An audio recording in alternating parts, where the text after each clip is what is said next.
बहुत अच्छी बात और बड़ी ऊंची बात है। क्या? आपने जितनी भी तीर्थ यात्रा करी है, आपने जितने भी देवालयों में जाकर के प्रणाम किया, आपने जितने भी अनुष्ठान किए, जितने भी यज्ञ किए, इन सब से ठाकुर जी प्रसन्न हैं कि नहीं, ये कैसे पता चले? बहुत सावधानी। आपके किए गए समस्त यज्ञ, समस्त जप, समस्त तप, समस्त तीर्थ यात्राओं से ठाकुर जी प्रसन्न है कि नहीं, कैसे पता चले? जगन्नाथपुरी गए, अब जगन्नाथ भगवान प्रसन्न है कि नहीं कैसे पता चले? सावन के महीना में खूब व्रत रखे, महादेव प्रसन्न है कि नहीं कैसे पता चले? नवरात्रि में महाराज जल पी करके, दूध पी करके रह रहे हैं, पयोव्रत कर रहे हैं, देवी प्रसन्न है कि नहीं कैसे पता चले? तब यहां पर श्री सूत जी महाराज कहते हैं, अब देखो बहुत ध्यान से सुनना, सूत जी कहते हैं कि आपके द्वारा किए गए समस्त धर्म, अनुष्ठान, व्रत, नियम सबसे ठाकुर जी प्रसन्न है कि नहीं, इसको पता करना हो तो इसका एक ही तरीका है। बोले क्या? कि नोत्पादये दधिरतिम श्रम एवहि केवलम धर्म स्वनिष्ठितः पुंसाम विश्वक्सेन कथा सुयः। कहीं सत्संग चल रहा हो, कहीं प्रवचन हो रहा हो, कहीं कथा हो रही हो, वहां जाकर के बैठो और वहां आपका खूब मन लग रहा हो, खूब आनंद आ रहा हो, महाराज घड़ी देखते ही पता चले 7 बज गए, अरे इतनी जल्दी 7 बज गए, अरे अब तो कथा विश्राम हो जाएगी, कल तक की प्रतीक्षा करनी पड़ेगी, ऐसी भावना मन में आने लग जाए, मन में बार बार ये लगे कि अब कथा विश्राम क्यों हो रही है, ये 7 दिन की कथा थी, 2 दिन तो पूरे हो ही गए, अब तो केवल 5 ही दिन बचे हैं, अब तो 4 ही दिन बचे हैं, ओहो अब तो 1 ही दिन बचा है महाराज। ऐसी स्थिति, कथा के प्रति व्याकुलता का अनुभव होने लग जाए तो समझ जाओ आपकी तीर्थ यात्रा, व्रत, अनुष्ठान, यज्ञ, जो भी कुछ आपने किया सबसे ठाकुर जी प्रसन्न है, तभी कथा में रति हो रही है। कथा की रति इस बात का प्रमाण है।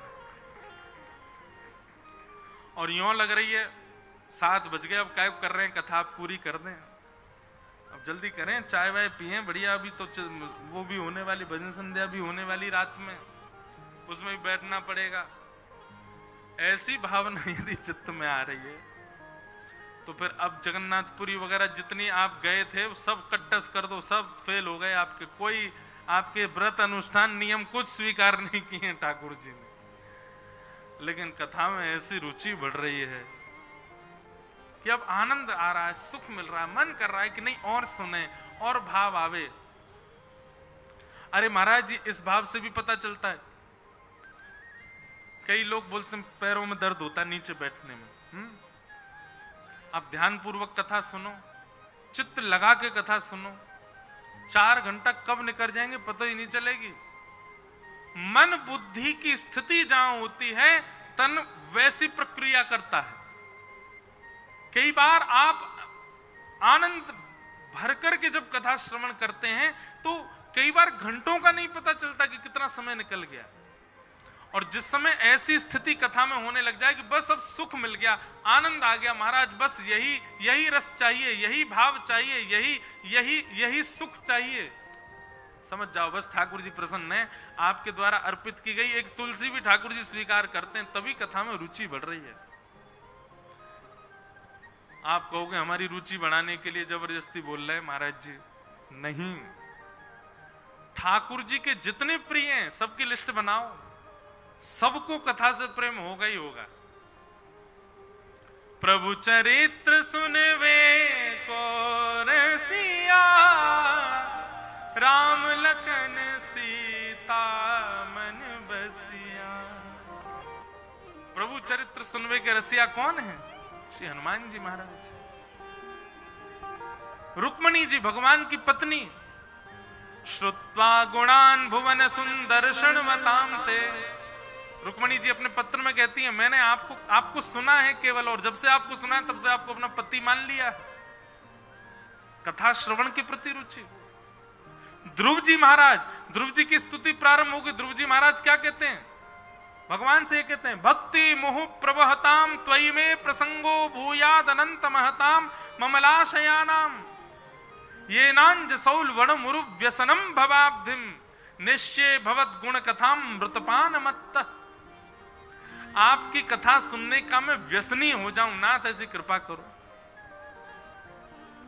प्रहलाद जी महाराज, भक्तिमती मीराबाई, गोस्वामी तुलसीदास, देवादिदेव महादेव शंकर भगवान, सबको कथा से प्रेम है। अरे हनुमान जी को तो इतना प्रेम है, कथा आती है कि जब प्रभु श्री राम अपनी लीला पूरी करके साकेत जाने लगे तो जितने अयोध्यावासी थे उतने विमान आए और सबको विमान में बैठा बैठा करके राम जी लेकर के जा रहे थे। सब जब बैठ गए तब हनुमान जी राम जी के विमान से उतर करके प्रणाम करने लगे। राम जी बोले क्या बात है, जल्दी बैठो चलें साकेत। हनुमान जी बोले भगवान आप जाओ, आप विराजो साकेत में। राम जी बोले आप तो हमारे बगैर एक क्षण नहीं रहते, एक क्षण भी हमारे दर्शन के बिना रह नहीं सकते, और अब हम साकेत जा रहे हैं तो आप कह रहे हो कि आप पृथ्वी पे ही रहोगे, क्यों? हनुमान जी महाराज कहते हैं, बोले भगवान साकेत में कथा होती है? राम जी बोले नहीं, कथा वहां होती है जहां हमारा प्रत्यक्ष दर्शन नहीं है। जहां पर प्रत्यक्ष चलते फिरते हमारी दर्शन की सुविधा नहीं, वहां कथा होती है। साकेत में तो हम खुद ही बैठे हैं, वहां कथा क्या सुनोगे? हनुमान जी बोले तो फिर आप जाओ साकेत, हम यहीं रहेंगे पृथ्वी पर ही। राम जी बोले क्यों, हमारा प्रत्यक्ष दर्शन तुमको प्रिय नहीं? हनुमान जी कहते हैं, बोले भगवान जब आप प्रत्यक्ष सामने होते हो ना तो केवल दो नेत्रों को दिखाई देते हो, पर जब कथा होती है ना तो नेत्र तो बंद हो जाते हैं और आप रोम रोम को अनुभव होते हो। दो नेत्रों से दिखना और रोम रोम को अनुभव होना, दोनों में बहुत अंतर है नाथ। हमको दो नेत्रों से नहीं देखना, हम तो चाहते हैं रोम रोम हूं मैं तो श्रवण मई रे, कृष्ण नाम जपते श्रवण सुनो री आली, भूली री भवन में तो बावरी भई रे। नाथ आप तो विराजो साकेत में। हनुमान जी क्यों चिरंजीवी हैं? हनुमान जी क्यों हैं पृथ्वी पर? केवल कथा सुनने के लिए। एक व्यास जी कथा कर रहे थे और कथा करते करते बोले, ये बात प्रमाण देती है कि हनुमान जी सारी कथाओं में आते हैं, यहां भी आए होंगे, और हम कोई अपनी प्रशंसा के रूप में नहीं कह रहे, पर हमारी एक कथा हुई थी बंगाल में, वहां की कथा में तो हमको भी अनुभव हुआ और जो यजमान थे उनको भी अनुभव हुआ कि हनुमान जी आए थे। एक बाबा बैठते थे ऐसे कथा के बाहर, पंडाल के बाहर, कंबल ओढ़ करके, बड़ा अजीब सा उनका रूप तो किसी ने देखा ही नहीं।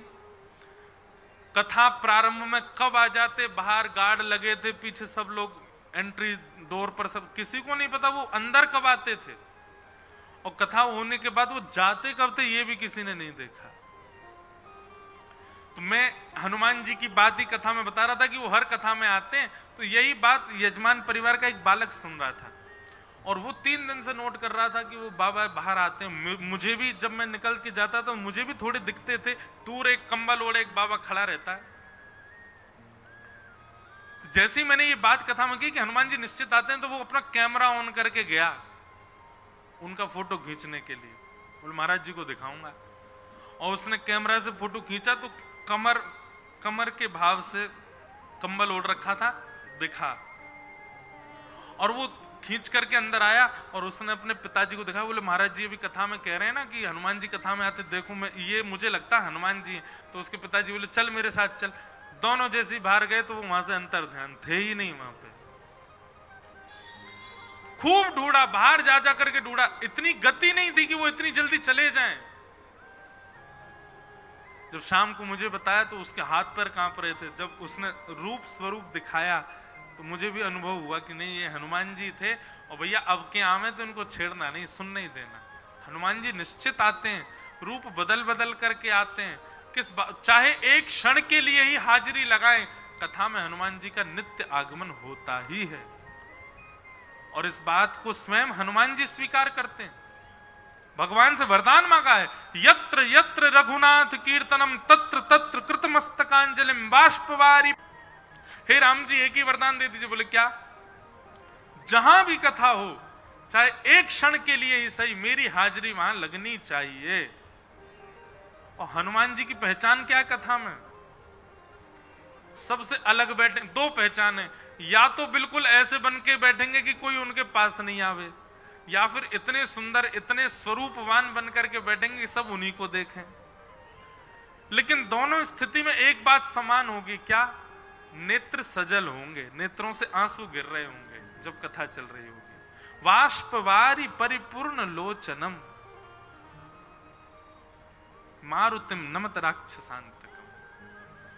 ऐसे श्री हनुमान जी महाराज। तो एक बार एक व्यास जी कथा कर रहे थे, तो व्यास जी कथा करते करते बोले, हनुमान जी महाराज गए अशोक वाटिका में, और वहां जाकर के जब आपने सीता जी की सुध ली, वहां पर वन को उजाड़ने लगे, तभी आपने देखा सुंदर सुंदर वहां पर फल लगे हैं, सुंदर वृक्ष लगे हैं, वहां के बगीचे में सुंदर सुंदर श्वेत श्वेत पुष्प लगे हैं।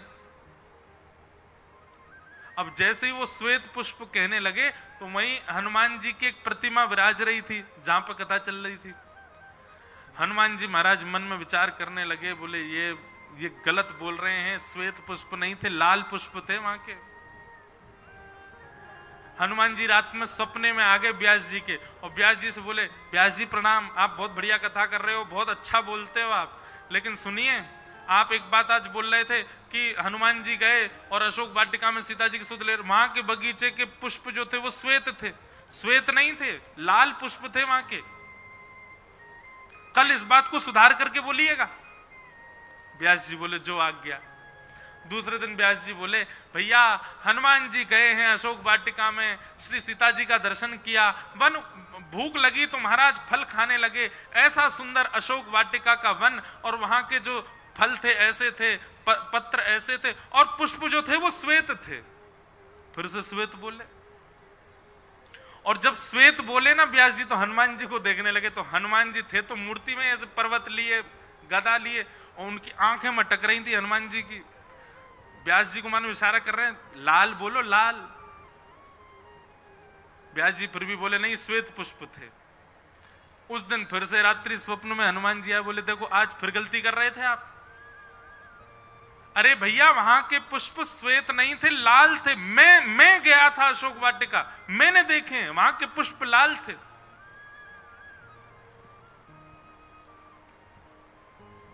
व्यास जी बोले, कल सुधार करेंगे। बोले ठीक है, कल कर देना पक्का। बोले हाँ करेंगे।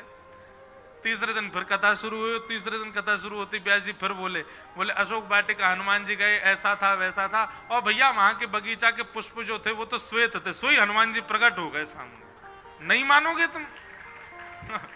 हनुमान जी जैसे प्रकट हुए, व्यास जी बोले, जल्दी जल्दी प्रणाम करो, हनुमान जी आए। सब श्रोता प्रणाम करे, जय हो हनुमान जी की। हनुमान जी बोले, प्रणाम बाद में, तुमको हम 2 बार से समझा रहे हैं स्वप्न में आके कि वहां के पुष्प लाल थे, तुम श्वेत क्यों बताते हो? व्यास जी बोले, सुनो, श्वेत ही थे पुष्प। हनुमान जी बोले, बड़े भाई तुम तो जो है जिद्दी हो। हम कह रहे हैं कि हम गए थे, हम वहां गए थे, हमने अपनी आंखों से देखा था, लाल पुष्प थे। व्यास जी बोले, नहीं, मैंने जो अपने गुरुजनों से सुना और मैंने जो पढ़ा उसके अनुसार तो वहां के पुष्प श्वेत ही थे। हनुमान जी बोले, गलत पढ़ा तुमने, गलत बताया तुम्हारे गुरुजी ने, हम स्वयं कह रहे हैं लाल पुष्प थे। बोले, आप अगर कह रहे हो लाल पुष्प थे, सिद्ध करके दिखाओ। हनुमान जी बोले, कैसे सिद्ध करें? बोले, आपके अलावा और जो था अशोक वाटिका में उसको लेके आओ। हनुमान जी महाराज बोले, रुक तू यहीं पे, अभी आता हूं मैं, तेरी ब्याज दक्षिणा में ही दूंगा। हनुमान जी गए सीधे साकेत में। साकेत में प्रभु श्री राम बैठे थे, बगल में किशोरी जी जानकी जी बैठी थी। चरणों में जाके प्रणाम किया, और प्रणाम करके जानकी जी से कह, मैया आज आपको मेरी गवाही देने चलना है। वो क्या हो गया? बोले, एक व्यास है 2 दिन से समझा रहा हूं उसको, गलत गलत बोलता है। वो बोलता है श्वेत पुष्प थे, श्वेत पुष्प थे। मैंने बोला उसको कि भाई वहां के लाल पुष्प थे, मान ही नहीं रहा बात को। अब कह रहा गवाही दो, आप चलो मेरे साथ।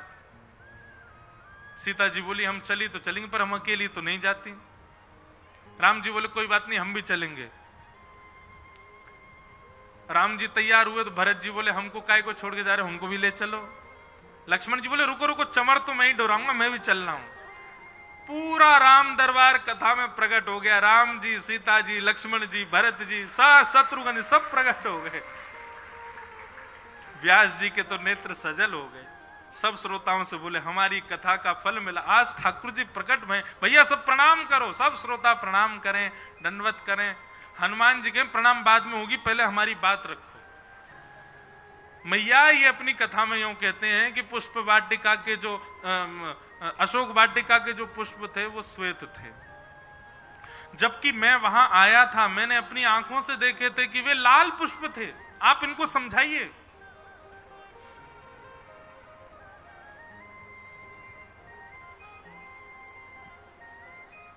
सीता जी ने तुरंत व्यास जी की ओर देखा, हनुमान जी के सिर पर वरद हस्त फेरते हुए बोले कि हे हनुमंत लाल, ये व्यास जी झूठ नहीं बोल रहे हैं। अशोक वाटिका के जो पुष्प थे वो श्वेत ही थे। अब जैसी जानकी मैया बोली, हनुमान जी तो महाराज, बोले आप तो पक्ष ले रही हो, राम जी आप बोलिए ना।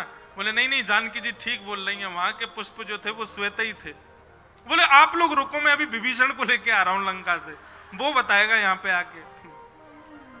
सीता जी ने कहा नहीं नहीं, इतना करने की जरूरत नहीं है, ये सही कह रहे हैं, वहां के पुष्प श्वेत ही थे। हनुमान जी बोले मैं नहीं भूल सकता हूं, वहां के रक्त वर्ण के थे, लाल लाल पुष्प थे।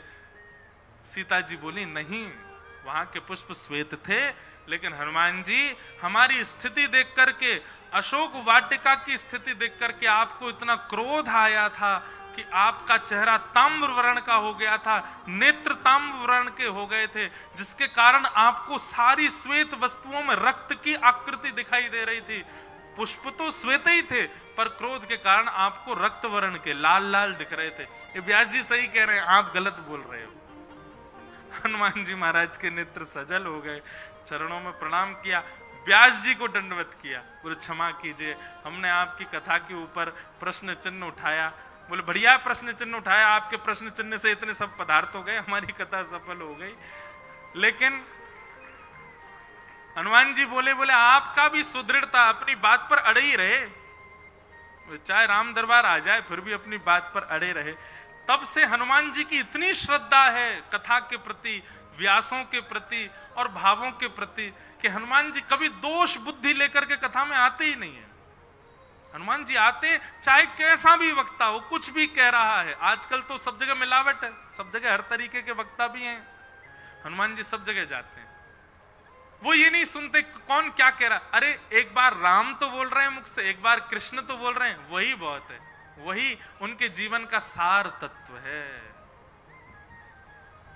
तो भैया कथा में रुचि होना, कथा में मन लगना, कथा में प्रेम बढ़ना एक प्रकार का भगवान की प्रसन्नता का प्रतिफल है।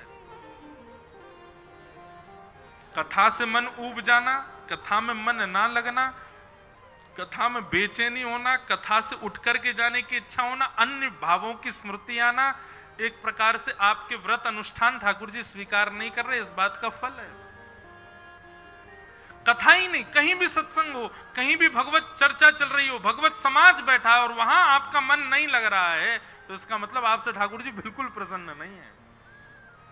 लेकिन चार वैष्णव एक वृक्ष के नीचे छांव में बैठ करके भी चर्चा कर रहे हैं और उनमें भी आपको सुख मिल रहा है, तो निश्चित है ठाकुर जी आपसे बड़े प्रसन्न है। ऐसी भागवत की मधुर कथा है। अब सूत जी महाराज और भी कई प्रसंग यहाँ पर आगे वर्णन कर रहे हैं। भगवान के अवतारों का वर्णन किया, भागवत जी की रचना का वर्णन किया। क्योंकि वेद व्यास जी ने भागवत की रचना, वेद व्यास जी अनेक पुराण लिख चुके थे, लेकिन उनके मन को शांति नहीं थी। तब नारद जी ने आकर के कहा कि आपने पुराण तो अनेक लिखे, पर कहीं भी प्रेम प्रधान ग्रंथ नहीं लिखा, इसलिए कृपा करके अब ठाकुर जी के प्रेम स्वरूप का वर्णन करो। तब उन्होंने भगवान के प्रेम स्वरूप के वर्णन के भाव से श्रीमद् भागवत जी की रचना की। इसका विस्तार हम कल सुनाएंगे, कैसे की भागवत जी की रचना, प्रेम विस्तार कैसे किया, प्रेम भाव कैसे किया। कल से जय जयकार होए, पूछ री के लौठा की हुप हुप प्यारे, क्या बात है वंशी वारे, शाबाश। आप सब लोगन को खूब खूब जय श्री कृष्ण, जय सिया राम, जय सिया राम। जय श्रीमन नारायण।